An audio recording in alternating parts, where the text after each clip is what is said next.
Well, good evening and welcome to Nashville. I'm Alan Jackson. The Middle East appears to be entering another pivotal chapter. Just days after President Trump paused American airstrikes to give diplomacy one more opportunity, Iran responded with U.S. Central Command called a surprise ballistic missile attack against American forces in the region. Every missile was intercepted, and the United States has resumed strikes inside Iran. As its military capabilities and terror proxy network come under increasing pressure, Tehran appears willing to take greater risk to preserve both its influence and its image of strength. Meanwhile, for the first time, Saudi Arabia publicly acknowledged joining the United States in military operations against Iran-backed terror militias. It's an extraordinary development that would have seemed almost unimaginable just a few years ago.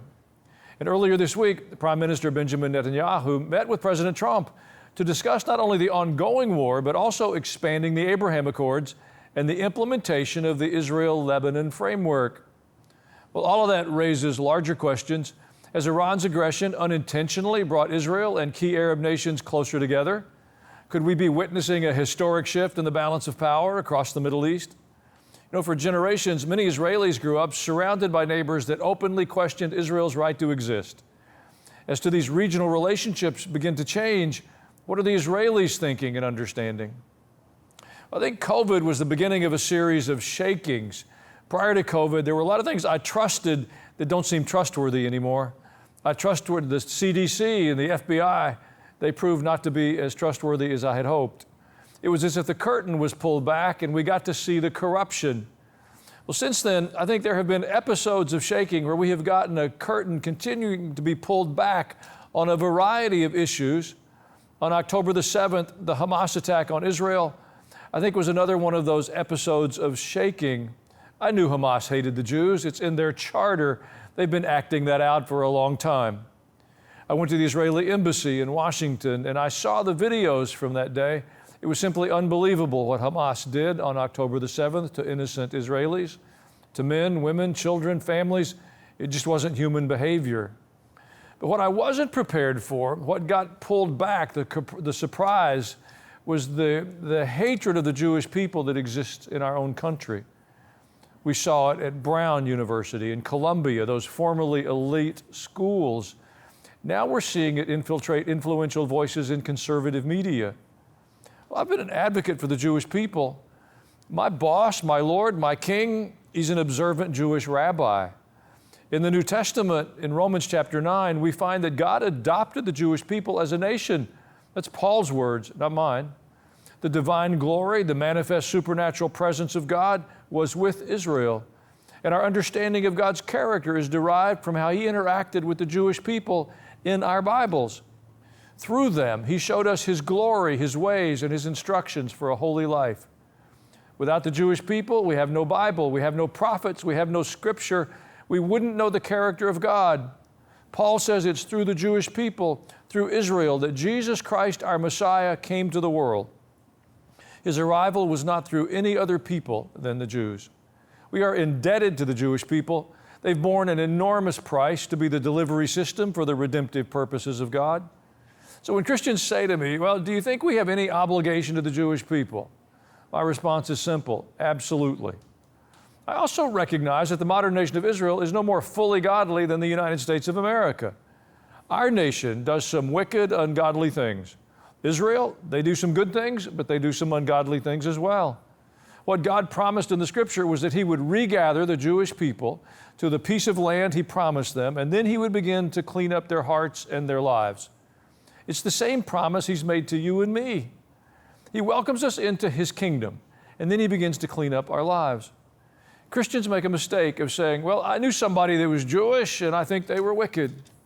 Well, I got news for you. I've been a pastor a long time and I know people that sit in church and they're wicked. I'm not validating everything that Benjamin Netanyahu does. I'm not endorsing everything that the nation of Israel does. But some of the tropes and the accusations being made against the Jewish people, folks, they're not new. They have been making them against the Jewish people for more than 2,000 years. Everybody should understand that the hatred for the Jewish people will eventually come for you. It's the same spirit. If you see the Jewish people being marginalized and accused of everything from Jeffrey Epstein to controlling the global media narrative, to whatever it may be, well, that same hatred is coming for you if you're a Christ follower. It will be just as illogical and just as irrational. America and freedom-loving nations should support Israel because they're our only meaningful ally in the region. And as Christ followers, we should be unapologetic about our worldview. We're not pretending to be neutral. We're living in fierce times, but I believe in the midst of it, we can make courageous choices. I believe we can demonstrate tremendous courage by choosing not to react out of fear, but rather to show our bold support for the Jewish people. Well, in a moment, we'll hear from our friend in Israel and a member of the IDF, Yair Pinto. I'll be right back.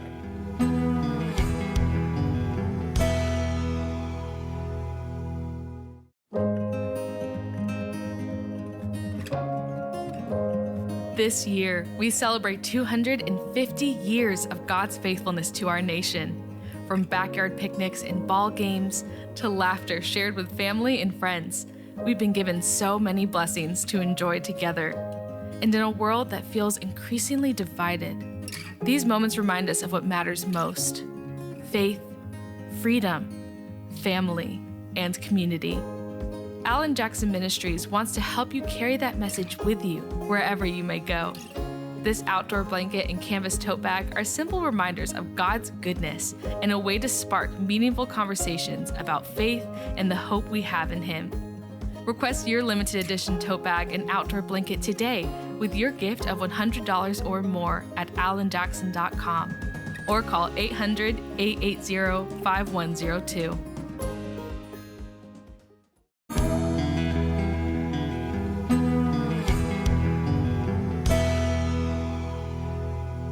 Tonight, we're joined by the host of Boots on the Ground on TBN, Israel, and an IDF soldier, Yair Pinto. Welcome to the show, Yair. Good to be here, Alan. Coming to you now from the northern border. Yeah. On the border with Lebanon. Mm-hmm. All right. You know, right now, I think our conversations about the Middle East start with what's happening in Iran. I'd like to get your perspective on the current state of that conflict. It seems like, once again, the U.S. has begun attacks on Iran. What's being reported in Israel? Well, Alan, so far it's the third consecutive night of aerial strikes against military installations and other facilities in the Islamic Republic of Iran. And it seems like the United States is gaining more allies to join this campaign, such as Saudi Arabia, that are also joining the fight against Iranian militias in Iraq. So it seems like the conflict is expanding. We have reports of drone strikes, even in Egypt, by the militias that are supported by Iran, as well as the Houthis in Yemen that are threatening to create another naval blockade in the Bab el-Mandab Strait. So they saw what happened in the Strait of Hormuz and how it disrupted the global economy, and they want to expand this into another very important maritime trade route, which is the Bab el-Mandab and the Red Sea. Well, it doesn't seem to me like the leadership in Iran is going to yield. Is a regime change the only acceptable outcome there? Yes, I believe so, because the current regime that is in power in Iran is even more radical than the previous one. And they believe that this is a spiritual war. By the way, so do I. They believe that the only outcome of this escalation would be that their so-called imam, their so-called messiah, will come if the Middle East will basically burn. So that's what they're aiming towards. It's not something rational. It's not an economic decision. It's not a diplomatic decision. This is a spiritual war, and this is a war between good and evil. And we need to understand that this regime is acting on this principle, that they want to create havoc all across the Middle East to escalate the situation even more, and that will bring, according to their prophecies, the Messiah coming to this region. You know, in the daytime, it seems the Iranians say out loud to anyone who will listen that they want to negotiate for peace. But in the darkness of evening, they launch their rockets and missiles. It doesn't seem like a legitimate plea for peace. Am I misunderstanding? Let me tell you something that I learned in the Middle East. talk is cheap, and especially in the Middle East. So instead of listening to what they say, I look at what they do. Okay, so if they're saying, okay, we want to negotiate, the negotiations are going great, but then on the other hand, they're launching drones at Israel, at Egypt, at the United Arab Emirates, or other Gulf states and military bases of the United States, I tend to look at their actions more than what they're actually saying. So I don't trust the diplomacy side of Iran. By the way, they're very good negotiators. In the previous round of talks, the nuclear talks, they were able to fool the entire world into believing that they actually don't want to develop their nuclear weapons. And we've seen that they have developed the uranium to military-grade levels. And the only reason that they don't have nuclear bombs now is because the United States launched the bunker buster bombs on the nuclear facility at Isfahan, Natanz, and Fordow. And now they're trying to hide this uranium in another underground facility in the Pickaxe Mountain. And we'll see what the United States, maybe Israel, or other players will do in order to dismantle this capability. You know, regime change has proven to be a very difficult process, particularly, I think, in the Middle East. Our experiences there haven't been great. So when we talk about regime change with Iran, in Israel, is there an imagination of what that would look like and how that might come together? Yeah, I agree with you completely. It's a very complicated thing because you don't want an even radical element to take control of the country. Plus, it's a country of 92 million, and this regime was in power for around 40 years, more than that. And to change it means like to change the whole system, to change all the economy, to change the health system, to change many people that are dependent on the system. But it is possible by harming those that are in control, either like terminating the key players in the current regime, but then also empowering the opposition. But the hard part is because every time there is a ceasefire between the United States and Iran, or Israel and Iran, basically gives more time to this regime to double down on finding out who's the opposition and then executing them. The Ayatollah regime have been executing any kind of resistance openly on the streets, like fast trials, public executions in the city squares. So anybody who's actually against this regime is very afraid because they don't know if there's going to be a ceasefire of another 2 weeks, and then the regime will deal only with the internal problems and not with the external attacks or threats. So we need to empower the opposition from within the people, and we need to make sure that the pressure is ongoing without any kind of stop that gives the regime time to breathe. Yeah, I think your point is well made. Americans struggle to understand the wickedness of that regime. They don't have a concern for human life, so they will slaughter their own people to stay in power. It's hard for us to fathom that. It's a far more brutal place than the world tells, isn't it? Yeah, and like we in the West, we think everything can be solved by diplomacy. We are talking to rational people. Nobody wants war. These are like the common conversations that I'm having with people in the West. Why should Israel continue fighting? Why should the United States continue fighting? It's not like we want to fight. It's not like the United States want to send troops to Iran. But if you don't fight, if you don't send troops, then they just become stronger. And the worst case scenario is that they have nuclear weapons, which is something that they are stating that is their goal, with intercontinental ballistic missiles, which by the name of this very sophisticated missiles means that they can reach the United States of America from Iran. So it's either you prevent this in the beginning when it's still preventable, or you deal with another North Korea that has nuclear weapons, and then what do you do in order to stop them? Because everything you do risks a nuclear war. Well, I've got a couple questions about the nuclear issue, but we need to take a short break first. Can you stay with us for another segment?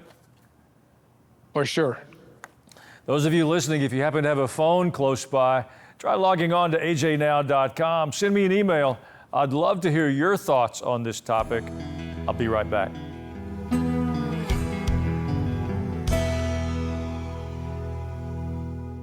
I've learned as a pastor there's a tremendous difference in a crowd and a community of faith. When people decide to step out of the crowd and invest their time and their resources, they become a part of a community and it changes their lives. Well, I want to give you that invitation. I'm grateful you're a part of the crowd who watch the ministry.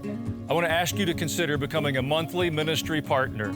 I believe if you'll make that regular commitment to what God is doing through this ministry, it'll bring momentum to your spiritual life and it will help us reach more people than we've ever reached with the gospel before. Thank you. Ministry partners are at the heart of everything we do. Through their faithful monthly support, we're able to share biblical truth, encourage believers, and provide resources that help people become more fully devoted followers of Jesus Christ. Through radio, television, the internet, books, events, and other resources. Become a ministry partner today at alanjackson.com or call 800-880-5102.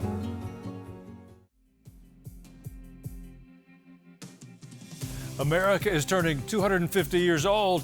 That's something that should unify us. We have so much to celebrate. There is no place like America. Our freedoms and liberties, they are unmatched in this world. Everything that's good about America, our laws, our opportunities, the prosperity we've enjoyed, well, they've come to us because of our faith. We've created a series of emails celebrating 250 years of our country. Find out how Christianity has played a role in this nation from its founding until now. You'll receive a new email each week throughout the series. Each one is designed to help you see our blessings and our heritage in a new way, how faith has played a powerful role all the way through. It's one way we're celebrating America's 250th. We hope you'll join us. You can sign up now at alanjackson.com/250.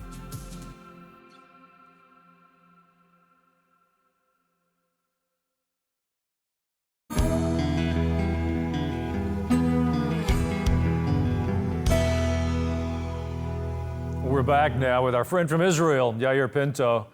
Yair, I'm sure you know your Prime Minister traveled to the States for the memorial service for Senator Lindsey Graham, but he gave a brief soundbite to the media about Iran and their desire for nuclear weapons. I want you to hear what he said, and then I've got a question. Look at this regime today. It's attacking everybody in sight. It's attacking Saudi Arabia.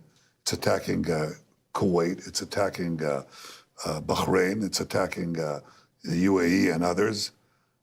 It's attacking everything in sight, and it murdered and maimed tens of thousands of its own citizens.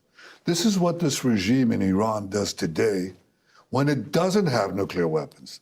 Now imagine what they will do to the world if they had nuclear weapons. Well, you mentioned already that Iran's goal is to create chaos in the region. That's their objective. They've done it through proxy groups, whether it was Hamas, Hezbollah, the Houthis. They've used every weapon at their disposal. If they were to have nuclear capabilities, they would wreak havoc not only on the Middle East, but the whole globe, wouldn't they? Yeah, exactly. And that's their goal. And this is not something that they're hiding. They're stating this openly, that their goal is to have nuclear weapons. They're stating that their number one enemy is the United States of America, calling you guys over there the big Satan, and then us here in Israel, the small Satan. They are marching and funding protests all over the streets in the capital, Tehran, stepping and burning American flags and Israeli flags. And they're funding their terror groups, if it's the Hezbollah terrorist organization, not far from where I'm standing here in Lebanon, or the Hamas terrorist organization in the Gaza Strip. We've seen what they've done, as well as the Houthis in Yemen and other militias in this region. So I completely agree with the Prime Minister of Israel when he's saying, I mean, this is a crazy regime that have proven that their intentions is to fund terrorism, to destroy their enemies, which is us. And why would you give them nuclear weapons, the world's most dangerous weapon, when they are openly seeking your destruction? The sad part about Iran, and this is something that's very important, I think, for your audience here, is to know that this regime is acting against the Iranian people. Like, I've spoken to many Iranians that left Iran when the Ayatollah regime took control and moved to Israel or moved to the United States and to other places, and they have family members that are afraid. When Israel and the United States conducted the multiple week strikes against Iran, they were cheering for a regime change. They thought that there is hope. And then this ceasefire and pause in the fighting came down, and now they're afraid and they feel desperate that there won't be any kind of change.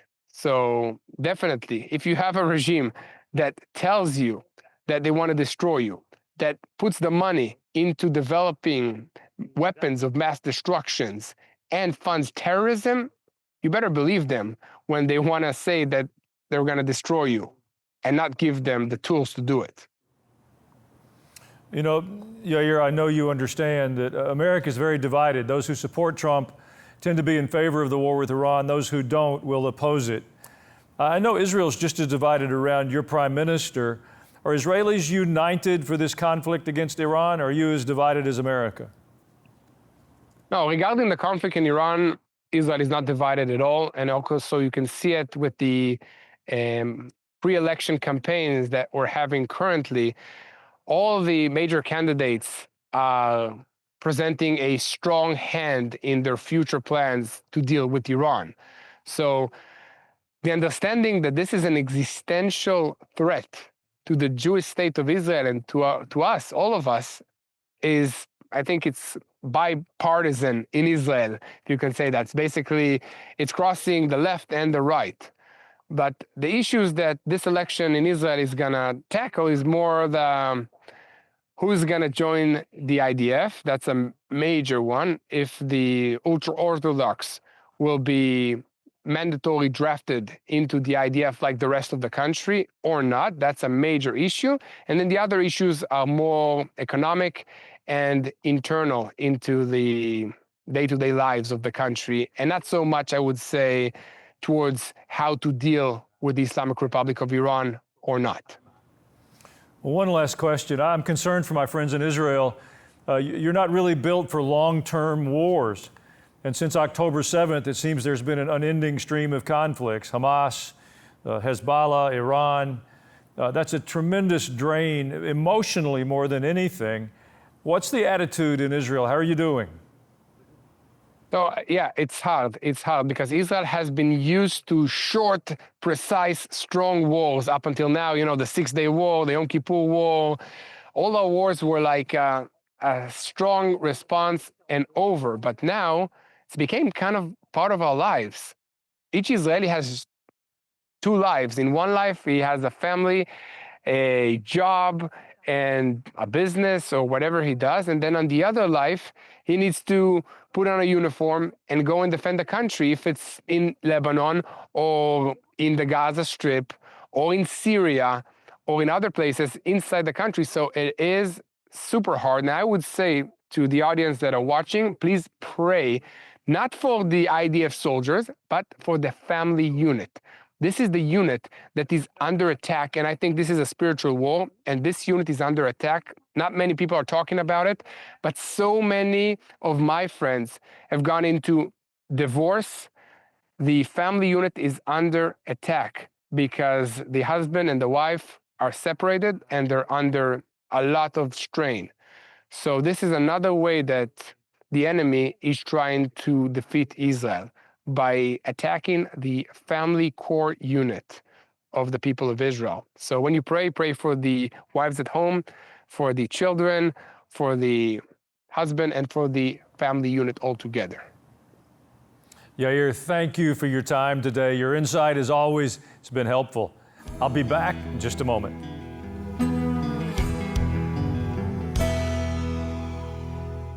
I want to give you a personal invitation to join my podcast, Culture and Christianity. You don't compromise the truth, but you say it where the people know that you care about them. We're trying to understand how to take our faith outside the walls of the church and live it out in the marketplace. I just never understood the double standard because they punished me while my peers were allowed to talk about how devastated they were that Roe versus Wade was overturned. I brought in some friends, people that are trying to do this on a regular basis. They're never going to stop me because the truth is the truth. I'd rather be on God's side than to be a coward. You know, we've been living in a season of unprecedented deception, propaganda, manipulation. Our best option was to run. We were timing ourselves. I was trying to think, how can I protect my kids? Well, I want to be a part of seeing culture and Christianity intersect. I hope you'll join the podcast soon.